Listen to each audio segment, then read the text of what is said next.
Et maintenant, je vais céder la parole à Monsieur le député de Borduas pour sa réplique.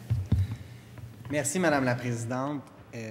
Généralement, je commence toujours mes interventions, Madame la Présidente, en disant que je suis heureux d'intervenir dans cette Chambre et puis que ça me fait toujours plaisir de prendre la parole. Malheureusement, cette fois-ci, Madame la Présidente, dans le cadre de ce projet de loi, et à l'étape où on est rendu, à l'étape du rapport, la prise en considération du rapport de la Commission, je vais vous dire que je ne suis pas heureux d'intervenir à ce moment-ci, Madame la Présidente, parce que j'aurais souhaité, et pour plusieurs raisons, qu'on puisse, en fait, ne pas avoir à voter sur ce projet de loi et que le ministre le retire et que,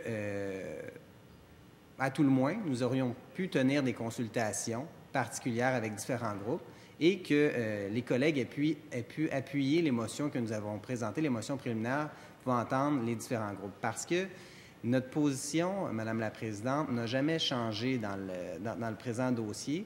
Et c'est une position qui a été cohérente et j'ai entendu mes collègues à de nombreuses reprises dire que c'était un projet porteur pour la Gaspésie. Encore une fois, le député de Bonaventure qui est un député qui représente très bien les intérêts de ses citoyens et qui travaille dans l'intérêt de ses citoyens, oublie de mentionner quelque chose. C'est que c'est pas une question de droit, Madame la Présidente, d'avoir la cimenterie. C'est pas ça qui est contesté, Madame la Présidente. C'est pas cette chose-là. Bien entendu que les Gaspésiens ont droit à un développement économique régional porteur. Bien entendu que les Gaspésiens ont droit d'avoir des emplois de qualité à haute valeur ajoutée. Bien sûr que les Gaspésiens ont droit de gagner un salaire qui est important. Madame la Présidente, tout le débat que nous avons fait ne porte pas sur cette question-là. Le débat porte plutôt sur le fait que les deux mêmes vieux partis, Madame la Présidente, ont abandonné la Gaspésie pendant des années et on tente par un projet de patcher, Madame la Présidente, vous me permettrez l'expression, l'absence de projet en fait, l'abandon que les gouvernements successifs ont fait preuve envers la Gaspésie. Et le projet qui est proposé n'est pas un projet qui, à la hauteur du financement d'argent public qui est investi dans le projet, n'aura pas les retombées que les Gaspésiens méritent, Madame la Présidente. Et là-dessus, je veux être très clair. Ce n'est pas une question, et mes collègues nous ont souvent accusés, notre formation politique, de ne pas vouloir le développement économique de la Gaspésie. C'est totalement faux, Madame la Présidente, et nous l'avons dit au ministre et nous le supportons dans sa décision d'amener des projets qui pourraient être porteurs pour la Gaspésie, des projets régionaux, des projets vers les petites et moyennes entreprises et même davantage d'industrie. Mais ce qu'il faut comprendre, Madame la Présidente, c'est que dans le cadre de ce projet de loi-là, qui vise à protéger un citoyen corporatif unique et à protéger le choix qui a été fait par le précédent gouvernement de la 40e législature. C'est un projet où on investit 450 millions d'argent public, 350 millions de la part d'Investissement Québec, 250 millions en prêt, 100 millions en capital action, 100 millions en capital action également de la Caisse de dépôt et de placement, sur un projet d'environ 1,1 milliard. Donc, grosso modo, Madame la Présidente, c'est environ la moitié de l'enveloppe qui constitue de l'argent public. Je ne peux pas croire, Madame la Présidente, que le ministre n'a aucun autre projet ou qui pourrait favoriser des entreprises de la Gaspésie, favoriser l'économie régionale, donner accès à ces capitaux-là aux Gaspésiens, Madame la Présidente, parce qu'il ne faut pas se le cacher, c'est pas vrai que n'importe quelle autre entreprise a accès à ces capitaux-là présentement. Et c'est le travail du ministre de s'assurer que l'argent descende en Gaspésie et qu'on puisse favoriser des projets régionaux, des projets qui vont faire en sorte d'avoir davantage de retombées économiques, de créer plus que 200 emplois, Madame la Présidente. Parce que vous savez, on investit 450 millions pour 200 emplois permanents à terme. Je suis d'accord avec le député de Bonaventure lorsqu'il dit que ça prend des emplois de qualité. Malheureusement, on a uniquement 200 emplois. Et pour 450 millions d'investissements, Madame la Présidente, je suis convaincu, avec l'expertise du député de Bonaventure, avec l'expertise du ministre, qu'on pourrait créer plus que 200 emplois avec 450 millions d'argent public, Madame la Présidente. D'autant plus que notre formation politique a proposé plusieurs projets, Madame la Présidente, des projets économiques pour le Québec. On avait un plan, Madame la Présidente, le plan Saint-Laurent, avec des zones d'innovation. Donc, Madame la Présidente, le ministre en commission parlementaire me disait le problème, ce n'est pas l'argent, c'est un manque de projets. Je lui ai proposé de s'inspirer de notre plan économique que nous avions pour le Québec, parce que nous étions prêts, nous, le 7 avril dernier, avec un véritable plan pour l'économie, Madame la Présidente. Mais ce qu'on constate, c'est que on laisse la Gaspésie avec qu'un seul projet et il n'y a pas d'autres projets économiques qui seront porteurs pour la Gaspésie. Et Madame la Présidente, il ne faut pas uniquement s'occuper de la Gaspésie une fois aux 15 ans, il faut s'en occuper à temps plein. Et je souhaite que, suite à l'adoption de ce projet de loi, qui est contre notre gré, Madame la Présidente, vous le savez, que le ministre continue à travailler et débute de travailler pour la Gaspésie pour créer des emplois de qualité. Madame la Présidente, vous me permettrez de souligner, lors de l'étude détaillée du projet de loi, la présence et l'appui des députés de ma formation politique qui m'ont accompagné lors de cette étude. Donc, d'abord, le député de Blainville, le député de Groux et le député de Masson, qui ont soulevé des arguments fort intéressants et malheureusement qui n'ont pas trouvé écho du côté des banquettes ministérielles et des banquettes de la première opposition, mais par contre, leurs propos étaient cohérents et rigoureux et je tiens à les remercier pour leur appui dans ce projet. Dans cette étude détaillée du projet de loi, je tiens également à saluer mes collègues de la première opposition, le député de Bonaventure ainsi que le député de Gaspé, et ainsi que le ministre et les autres collègues de la partie ministérielle. Nous ne sommes pas en accord avec ce projet. Nous aurions aimé que la discussion soit davantage proactive d'un côté et de l'autre. J'ai constaté que je tentais de convaincre mes collègues avec une certaine vigueur. Malheureusement, mes arguments n'ont pas trouvé appui. Et ce que je déplore, Madame la Présidente, c'est que dans tout ce projet de loi 37 et avec le lancement du projet de la cimenterie en 2014 de façon concomitante avec les élections qui allaient mener à la formation de la 41e législature, on a véritablement constaté que le projet de cimenterie, c'est un projet qui avait été lancé d'une façon concomitante avec la campagne électorale et, devrait-on dire, électoraliste aussi. J'ai exposé aussi, Madame la Présidente, lors de la commission, et j'ai demandé cette question-là, Madame la Présidente, au ministre, à savoir s'il avait été titulaire du ministère en 2014, au moment du lancement de la campagne électorale, ou même s'il avait été toujours titulaire de son poste en tant que président d'Investissement Québec, s'il aurait cautionné un tel projet avec autant d'argent public. Malheureusement, on n'a pas eu de réponse, Madame la Présidente. On a eu le silence, Madame la Présidente, sur cette question. Et c'est un peu malheureux parce que c'est important de savoir, est-ce que le ministre se retrouve dans une situation où il n'y a pas le choix d'aller de l'avant avec ce projet de cimenterie, et est-ce que c'est la raison pour laquelle il dépose ce projet de loi? Parce que on n'a pas eu d'explication, Madame la Présidente, sur la véritable raison du dépôt du projet de loi, parce que je vous le rappelle, puis je l'ai exposé précédemment, le recours à un projet de loi particulier, c'est une procédure qui est extrêmement rare dans notre Parlement, Madame la Présidente. Au cours des dernières années, c'est arrivé qu'à deux autres reprises. Donc, ce qui a filtré la commission parlementaire, Madame la Présidente, c'est que le ministre dit, pour des raisons financières, je dois déposer un projet de loi. Je vous demande, Madame la Présidente, qu'est-ce qui force un ministre, pour des raisons financières, à déposer un projet de loi particulier pour un seul citoyen corporatif? C'est extrêmement particulier. La seule personne, généralement, qui dépose des projets de loi pour des raisons financières, ça va être le ministre des Finances, qui a l'initiative. Et d'ailleurs, vous savez que les députés de l'opposition ne peuvent pas déposer de projet de loi à l'Assemblée, ne seront pas recevables s'il y a des impacts financiers pour l'État québécois. C'est une prérogative qui relève du gouvernement. Ceci étant dit, je me demande véritablement quelle est la raison qui force le ministre à venir, pour des raisons financières, amener un projet de loi pour la cimenterie de Port-Daniel-Gascon. Ça souligne un questionnement par rapport à l'entente entre Investissement Québec, la Caisse de dépôt et la cimenterie, les partenaires privés de la cimenterie. Et j'ai demandé au ministre lors de l'étude détaillée, et je le redemande encore, Madame la Présidente, en cette Chambre, que le gouvernement et le ministre de l'Économie, de l'Innovation et des Exportations rendent publique l'entente qui a été signée entre Investissement Québec, la Caisse de dépôt et la cimenterie Mécanisme et les partenaires d'affaires. De quelle façon le financement est effectué? Est-ce qu'il y a des clauses? Qu'est-ce qui pousse le ministre à proposer un tel projet de loi?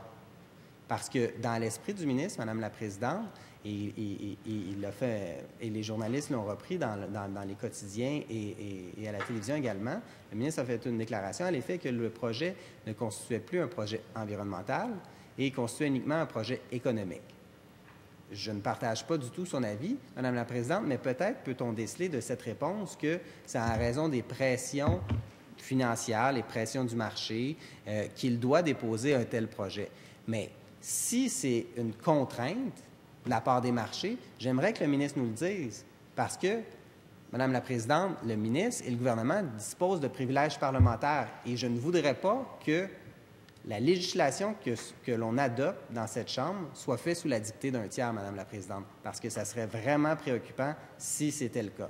Et là, on n'a aucune indication de la part du ministre. Tout ce qu'il nous dit, Madame la Présidente, c'est que je dois le déposer. On me dit de déposer. C'est la façon la plus simple et la plus efficace de protéger le projet de cimenterie.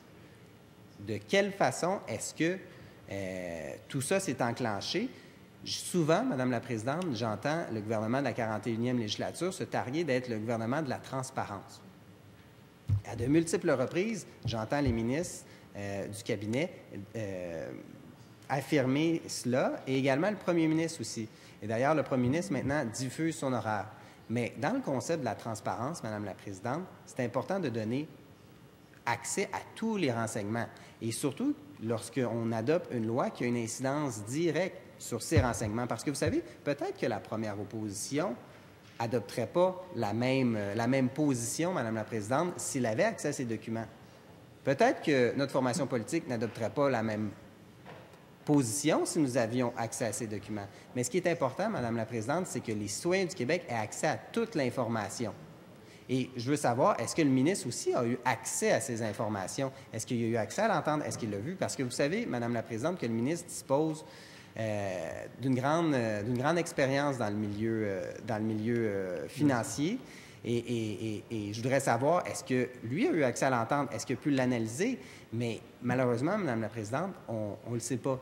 Et ça serait tout à fait légitime qu'une commission parlementaire se penche aussi sur le contenu de l'entente pour savoir comment sont investis les deniers publics. Parce qu'il faut le dire, Madame la Présidente, pour ce qui est du 350 millions, 250 millions en prêts, 100 millions en capital-action, bien, c'est de l'argent public, c'est dans les budgets d'Investissement Québec, Madame la Présidente. Et Investissement Québec relève du ministre de l'Économie, de l'Innovation et des Exportations. Donc, concrètement, Madame la Présidente, dans un souci de transparence, nous demandons que l'entente d'Investissement Québec au niveau de l'investissement soit rendue publique dans les meilleurs délais, d'autant plus que le ministre n'a pas répondu à nos questions sur ces éléments. Donc, c'est pour l'aspect économique, Madame la Présidente, du projet de loi. J'ai dit d'entrée de jeu, Madame la Présidente, que je n'étais pas heureux d'intervenir à cette étape-ci du projet de loi parce que, notamment, j'ai proposé lors des motions préliminaires qu'il est possible de faire au début de la commission parlementaire, parce que c'est vraiment le moment pour faire les motions préliminaires. Je l'ai d'ailleurs rappelé au député de Louis Hébert hier qui semblait perplexe à cet effet-là. Mais tout ça pour dire, Madame la Présidente, que nous avons déposé du côté de notre formation politique 7 motions préliminaires visant à entendre certains groupes ou certains individus qui auraient pu venir renseigner les parlementaires dans le cadre de l'étude du projet de loi. Ce qu'il faut dire, Madame la Présidente, et je vous ramène un petit peu en arrière, c'est que dès le dépôt du projet de loi, le bureau du leader du deuxième groupe d'opposition, le député de Granby, a communiqué avec le bureau du leader du gouvernement, député de Saint-Laurent. Notre formation politique a transmis une liste de groupes que nous souhaitons entendre en prévision de l'étude du projet de loi. Malheureusement, je dois vous le rappeler, Madame la Présidente, que nous n'avons pas eu de retour et finalement, on s'est fait dire qu'il n'y aurait pas de consultation. Parmi ces groupes, Madame la Présidente, il y avait le Centre québécois du droit à l'environnement, Environnement Vert Plus, Greenpeace, la Coalition Éco-Vigilance Baie des Chaleurs, Équiterre, le Réseau québécois des groupes écologistes, le Centre de l'environnement, le Secrétariat des organismes environnementaux du Québec, la Fondation David Suzuki, Nature Québec, la SNAP Québec, la Société pour la nature et les parcs du Canada, Attention fragile, Environnement jeunesse, les citoyens au courant, l'Association québécoise de lutte contre la pollution atmosphérique, le Regroupement national des conseils régionaux de l'environnement du Québec, le Fonds mondial pour la nature, le Fonds d'action québécois pour le développement durable, le Conseil patronal de l'environnement du Québec, l'Observatoire de la consommation responsable de l'Université du Québec à Montréal, l'Alliance pour une économie verte au Québec, la chaire en éco-conseil de l'Université du Québec à Chicoutimi, le Centre québécois du développement durable. Constatez, Madame la Présidente, qu'il y a une dizaine de groupes que nous souhaitions entendre et nous étions ouverts également, Madame la Présidente, à entendre les différents intervenants aussi du milieu, les élus locaux, les partenaires économiques, tout ça. Nous aurions apprécié avoir l'opportunité de tenir des consultations particulières pour entendre les groupes, pour savoir ce qu'ils avaient à dire. Malheureusement, on a essuyé un refus de la part du gouvernement, Madame la Présidente, et vous savez que les groupes, généralement, les groupes parlementaires s'entendent pour tenir des consultations. La députée de Taschereau, à l'époque où elle était, il n'y a pas si longtemps, leader de la première opposition, se lève pratiquement à chacun des projets de loi pour requérir des consultations particulières. Dans ce cas-ci, je constate que la première opposition est complètement muette à cet effet et a également voté contre toutes les motions préliminaires que nous avons proposées pour convoquer les différents groupes. Et vous savez, Madame la Présidente, durant la commission parlementaire, au moment où on débattait des motions préliminaires, d'ailleurs, je dois vous dire, Madame la Présidente, que débattre d'une motion préliminaire lorsque vous êtes le seul intervenant avec mes collègues de la deuxième opposition à intervenir, bien, nous, on ne débat pas souvent ensemble. On est pas mal en accord sur nos propos. Puis, ce qui est intéressant, Madame la Présidente, dans le cadre d'un débat, d'un forum, c'est lorsque l'ensemble des groupes parlementaires participent parce qu'on sait davantage que les autres partis pensent et aussi ça permet d'analyser aussi leur raisonnement. Malheureusement, on n'a pas eu cette chance-là parce que les autres parlementaires étaient quoi et ne s'exprimaient pas sur nos motions préliminaires, Madame la Présidente. Bon, deux choses. Peut-être parce que les collègues parlementaires étaient en accord avec nos arguments. En ce sens, ils auraient dû voter en faveur. Peut-être aussi que c'est la ligne de parti qui a fait en sorte qu'ils n'ont pas appuyé nos motions préliminaires. Mais ça, Madame la Présidente, on ne le saura pas. Ceci étant dit, Madame la Présidente, nous avons déposé 7 motions préliminaires visant à entendre différents intervenants, différents groupes. Je vous l'ai dit tout à l'heure, bon, dans l'historique du dossier, à partir du moment où le leader du gouvernement n'a pas accepté de convoquer des auditions particulières, nous, c'était notre devoir de déposer des motions préliminaires, Madame la Présidente, pour s'assurer que les gens soient entendus. Parce que, et je donnais l'exemple dans le cadre de la commission sur le projet de loi 32 avec le ministre de l'Environnement, Madame la Présidente, que dans le cadre de ce projet de loi-là, la position du ministre avait évolué suite à la consultation des différents groupes qui sont venus nous rencontrer. Et je pense que, et on l'a vu un peu hier aussi au projet de loi 42, Madame la Présidente, on réfère souvent à ce que les groupes viennent nous dire lorsqu'on travaille sur la législation, lorsqu'on étudie les articles de la loi qui est proposée par le ministre. Et même, parfois, Madame la Présidente, le ministre lui-même va déposer des amendements en fonction de ce que les groupes qui sont venus nous parler en commission parlementaire, en fonction de leurs recommandations, de ce qu'ils nous ont dit. Donc, on se prive, Madame la Présidente, comme on a fait dans le cadre du projet de loi 37, d'un éclairage, d'une bonification que les différents intervenants que nous aurions pu entendre seraient venus nous donner comme information. Donc, Madame la Présidente, je pense que c'est important. Ça arrive rarement aussi que depuis que la législature a commencé, ici, depuis le mois de mai 2014, que nous ne convoquions pas de groupe en audition particulière. Ça arrive assez rarement. La majeure partie du temps, nous convoquons des groupes pour les entendre et surtout pour nous guider, pour nous faire réfléchir aussi. Parce que, vous savez,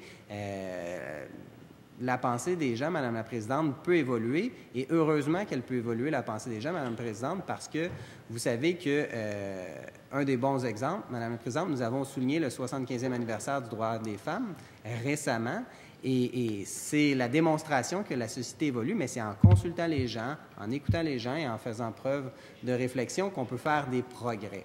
Donc, je pense que dans le cadre du projet de loi 37, dans le cadre du projet de la cimenterie, bien, les parlementaires auraient pu faire du progrès au niveau de leur position, de leur réflexion par rapport à ce projet qui, je vous le rappelle, Madame la Présidente, est le projet le plus polluant de l'histoire du Québec, qui est mis en place. 2 millions de tonnes, environ 2 millions de tonnes de gaz à effet de serre qui vont être émis par année, entre 1,76 million et 1,83 pour être plus précis, selon les chiffres. Des chiffres anticipés, Madame la Présidente, mais selon cette estimée, ça demeure quand même, au moment de sa mise en service en 2016, le projet, en fait, l'industrie qui va émettre le plus de contaminants au niveau des gaz à effet de serre dans l'atmosphère, en supplantant les alumineries qui existent ou les autres cimenteries et les raffineries de pétrole que nous avons au Québec, Madame la Présidente. Et ça, c'est pas négligeable du tout, Madame la Présidente. Pas négligeable du tout, surtout lorsqu'on considère que le gouvernement et la première opposition, Madame la Présidente, bombent le torse, chacun de leur côté, pour dire « Nous défendons l'environnement davantage que vous ».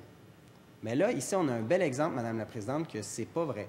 C'est pas vrai parce que les deux vieux partis ont toujours la même réaction. Ils parlent, puis quand vient le temps d'agir pour protéger les intérêts des Québécois, d'agir en tant que fiduciaire de l'environnement, puis c'est le rôle du ministre de l'Environnement, Madame la Présidente, bien, on constate qu'ils sont absents et qu'ils ne prennent pas en compte les principes de développement durable. Et ce que nous demandions, Madame la Présidente, dans le projet de loi, c'était que le projet de cimenterie soit assujetti à une évaluation indépendante du Bureau d'audience publique en environnement. Même M. Guilbeault d'Équiterre l'a souligné. L'idée, ce n'est pas d'être contre le projet de cimenterie, Madame la Présidente, c'est véritablement que la loi québécoise en matière environnementale s'applique. La loi sur la qualité de l'environnement prévoit un régime particulier dans le cadre d'une cimenterie, dans le cadre de la section 4.1 de la loi sur la qualité de l'environnement. Donc, c'est un régime d'autorisation qui est particulier. Et tout ce qu'on demande de ce côté-ci de la Chambre, Madame la Présidente, c'est que les lois québécoises s'appliquent à tous de la même façon. Donc, il s'agit d'une question d'égalité devant la loi. Et il y a un élément intéressant que je voudrais porter à votre attention, Madame la Présidente. Lors de l'étude des crédits, j'ai posé une question au ministre de l'Environnement à l'effet que si un projet de cimenterie, le même projet de cimenterie était débuté en 2015, Madame la Présidente, selon les mêmes paramètres, est-ce que ce projet de cimenterie serait assujetti à une évaluation effectuée par le BAP? Et la réponse du ministre, Madame la Présidente, a été de lire la loi applicable ainsi que les règlements. Donc, sa réponse veut tout dire, Madame la Présidente. Et on comprend qu'il y a un certain malaise du côté du ministre de l'Environnement, Madame la Présidente. On comprend que le projet de loi 37 sur la cimenterie est déposé par le ministre de l'Économie, de l'Innovation et des Exportations. Donc, un ministre économique, qui a une vocation économique. Un ministère, pardon. Je crois que le ministre aussi, c'est son expertise au niveau économique. Par contre, le projet de loi 37 intervient directement sur une loi qui est administrée par le ministre de l'Environnement, dont le ministre de l'Environnement est responsable. C'est la loi sur la qualité de l'environnement. Généralement, Madame la Présidente, lorsque une loi relève d'un ministère, en l'occurrence le ministère de l'Environnement, c'est le ministre titulaire qui dépose les projets de loi qui viennent affecter cette loi. Dans ce cas-ci, ce qu'on vient de dire dans le projet de loi, c'est que c'est uniquement le régime de l'article 22 de la loi sur la qualité de l'environnement qui va s'appliquer. Et que, malgré toute décision rendue par un tribunal, bien, cette décision qui viendrait assujettir la cimenterie à un autre type de régime d'autorisation, mais la décision ne serait pas valide et valable. Je vais y revenir sur l'aspect juridique, Madame la Présidente, du dossier, mais ce qu'il faut se rappeler, Madame la Présidente, c'est que la loi, le projet de loi 37, n'est pas déposé par le ministre de l'Environnement, mais plutôt par son collègue de l'Économie. C'est assez particulier. Vous savez, les différentes commissions, présentement, les parlementaires, Madame la Présidente, étudient juste l'autre côté des portes au Salon Rouge, le projet de loi 20. Qui est le ministre qui présente le projet de loi 20? Le ministre de la Santé. Pourquoi? Parce que ça touche la santé. Le projet de loi 42 est présentement à l'étude, Madame la Présidente. Ça touche les relations de travail, le tribunal du travail, le tribunal administratif du travail est créé. Ça touche également la Commission des normes du travail, la Commission de la santé et de la sécurité du travail. Ça touche la Commission d'équité salariale. Qui dépose le projet de loi, Madame la Présidente, et qui pilote le projet de loi? C'est le ministre du Travail et de l'Emploi et de la Solidarité sociale. Donc, vous voyez, généralement, c'est pas mal toujours le ministre qui est responsable de la loi qui pilote. on constate qu'il y a un certain malaise du côté gouvernemental, à savoir pourquoi ce n'est pas le ministre de l'Environnement qui pilote le projet de loi 37 qui vient créer une situation particulière pour le régime d'autorisation applicable à cette cimenterie. Ce sont des questions que j'ai posées au ministre, Madame la Présidente. Malheureusement, on n'a pas eu de réponse non plus. Mais je tiens à revenir, Madame la Présidente, sur les motions préliminaires que nous avons déposées lors de la commission. Et je vous rappelle que c'était fondamental d'entendre les groupes. Et cette collusion entre la première opposition et le parti ministériel, dans le cadre de leur décision, de ne pas appuyer. Excusez, Oui, allez-y, Monsieur le leader. Entendu un terme qui n'est pas parlementaire, que je n'ai pas besoin de répéter, mais le collègue, je suis convaincu, formation de juriste, il le connaît, je lui demandais de retirer, s'il vous plaît. Alors, on va laisser Monsieur le député retirer son propos. Je comprends que le terme peut être proscrit. Alors, vous le retirez. Cependant, Madame...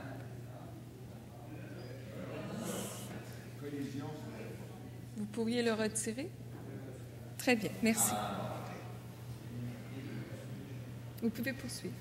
Ce qu'il faut comprendre dans l'emploi du terme utilisé, Madame la Présidente, bien que je l'ai retiré, c'est qu'il y a une communauté d'esprit entre la première opposition et le parti ministériel je crois que le terme qualifiait adéquatement les positions exprimées par les partis parce que vous savez que lorsque cette communauté d'esprit est si présente sur un aspect si fondamental que la défense de l'environnement, je pense que c'est important que les citoyens québécois sachent de quelle façon se comportent les partis à l'Assemblée nationale, Madame la Présidente. Ceci étant dit, au niveau des motions préliminaires, Madame la Présidente, que nous avons présentées, nous en avons déposé 7, Madame la Présidente. 7, de façon à ce qu'on puisse entendre les groupes. Bon, vous savez que, Madame la Présidente, nous n'avons pas eu d'appui pour entendre les différents individus ou les différents groupes. Cependant, ça aurait été pertinent, Madame la Présidente, d'entendre la ministre de la Justice. Parce que vous savez que tout le dossier, et c'est une des questions aussi que nous avons posées au ministre dans le cadre du dépôt du projet de loi, pour savoir quelle est la raison pour laquelle il dépose le projet de loi. C'est important de faire un rappel historique qu'il y avait une poursuite qui était pendante devant les tribunaux, Madame la Présidente, une poursuite qui visait en fait, une requête en révision judiciaire à propos du certificat d'autorisation qui avait été émis par le ministre de l'Environnement. Et ces deux groupes environnementaux et un compétiteur qui ont entamé une poursuite à l'encontre du ministre du Développement durable. Et, bon, il y a des mises en cause, oui, Madame la Présidente. Et ce qui est important de rappeler, Madame la Présidente, c'est que dans le cadre de cette poursuite, le gouvernement intervient directement. Donc, on attaque l'indépendance judiciaire des tribunaux, Madame la Présidente. On intervient dans le processus judiciaire. Il y avait un procès qui était fixé, Madame la Présidente, pour une durée de 2 semaines. Et le 18 ou 19 février, le gouvernement a déposé son projet de loi pour couper court à cette audition, Madame la Présidente. Et il faut se rappeler que chacun doit jouer son rôle dans notre système, Madame la Présidente. Les tribunaux ont le rôle d'interpréter la loi. Malheureusement, le gouvernement a décidé qu'il allait charger la job des tribunaux, Madame la Présidente. Il allait faire le travail à leur place. Et c'est particulier, Madame la Présidente, parce que est-ce qu'à chaque fois où un projet économique va faire l'objet d'une contestation ou quelconque autre projet qui ne soit pas de nature économique, est-ce que les individus vont pouvoir aller cogner à la porte du gouvernement pour dire « J'apprécierais avoir un projet de loi particulier, Madame la Présidente, de façon à soustraire mon projet à une évaluation environnementale, à l'évaluation environnementale qui est prévue par la loi. » On doit se questionner, Madame la Présidente, par rapport à cet élément. Ceci étant dit, Madame la Présidente, ma formation politique va voter contre le projet de loi. Vous vous en doutiez bien, mais la question à se poser, Madame la Présidente, c'est pourquoi est-ce que le gouvernement intervient directement dans un processus judiciaire pour un projet qui est extrêmement polluant et pour un projet qui n'aura pas les retombées économiques qui seraient requises en raison de la hauteur de cet investissement. Donc, je vous remercie, Madame la Présidente. Je vous remercie, Monsieur le député de Borduas.